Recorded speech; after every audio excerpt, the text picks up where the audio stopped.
Hello, and welcome to another video. This video is about coincidences and how sometimes slight chance can create extraordinary circumstances. Coincidences in general scare me. Seeing something with a 1 in a million chance of happening come to fruition is a mind-boggling affair. Most people say wow, whereas I say whoa. It shouldn't happen. However, with a few billion on the planet, the chances of such coincidences occurring are inevitable. So let's talk about a few. Japanese music has not made the leap to the West, unlike K-pop. The audience for modern Japanese music is mostly domestic, apart from a few times in history. One such time is Q Sakamoto's Sukiyaki, reaching the number one spot on the US Billboard 100 in 1963. The surprise hit would take the world by storm, selling 13 million copies. However, Q later died on a Japanese airline flight, 123, when it crashed into a mountain in 1985. This is the single deadliest crash in aviation history, with 520 fatalities. For Q to be riding this exact journey on this exact day is a gravely unfortunate coincidence. The artist that is the most influential from Japan would be Hiromi Hoshino. Starting in the late 1960s, he has participated in the two most praised bands from Japan. The first is Happy End, a band whose second album, Kazemachi Roman, is widely considered the best Japanese album of all time. This album was riding the folk wave of the early 70s, and as the decade progressed, Hosono became a solo artist. He experimented with electronic music and became a pioneer of the genre.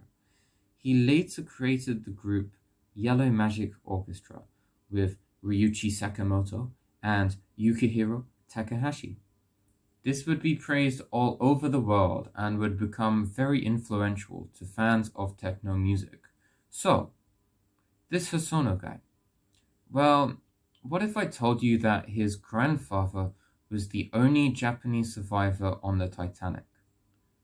Your response is wow, and my response is wow too. Like, this sole fact is baffling and doesn't make any sense. There's no reason for them to be related, but they are. The god of coincidence is laughing at us right now. So, his grandfather. His name was Mazabumi Hosono. When he returned from his journey in 1912, the Japanese public despised him. They ostracized him from society and slandered him in the newspapers because he didn't drown with the ship. Japanese society is a weird one. Leaving the world of music and heading to the world of cinema, let's talk about the 30th of July 2007. On this fateful day, two of the world's best directors died of old age. The first is Ingmar Bergman. He directed The Seventh Seal in 1957, which is critically seen as one of the greatest movies ever made. This film was responsible for the "I am deaf, do you want to play chess" trope. Bergman had a long career directing classics like Wild Strawberries, Persona, The Virgin Spring, and my personal favorite movie of all time, which is Fanny and Alexander. He died at age 89. The second director to die on this day was Michelangelo Antonioni. He was a pioneer of Italian cinema, creating movies about the hopelessness of modernity. L'Avventura, La Notte, L'Eclisse, Blow Up, and The Passenger are all seen as influential masterpieces. He also died of old age at the age of 94. It was a sad day for cinema, but their movies shall live on and inspire countless others. World cinema and Japanese music are two of my most active interests, hence the weird detours in this video. But the truth is, weird coincidences happen to all of us. Living in Vietnam seems to encourage coincidences, and they happen quite frequently to me. Despite Saigon having 9 million residents, I still bump into expats I know in random places. In fact, I know expats here in Vietnam who have bumped into people they know from their home country. As unlikely as this is, it's still far from impossible. It's just a pretty neat coincidence. But then let's talk about last Saturday. Going to cocktail bars is something I rarely do. The floors are filled with drunken expats, the menu is filled with expensive drinks, and my mind gets slightly overwhelmed. Well, me and a friend decided to brave the ruckus, and we entered a nightclub at about 10 p.m. one night. As we spoke, a young British man, and two rather loud Irish girls sat opposite. The girls left, and the remaining three of us make small talk. At this point, I could see my friend is uncomfortable. As the small talk progresses, I ask this British guy where he works for, and turns out he is a manager at the place I just applied to teach at. This friendly small talk just turns serious. He starts to ask me job interview style questions about my history of teaching and what I would bring to the company. What's an example of a time you overcame a problem? What do you know about the company? As we continue, my friend becomes really uncomfortable.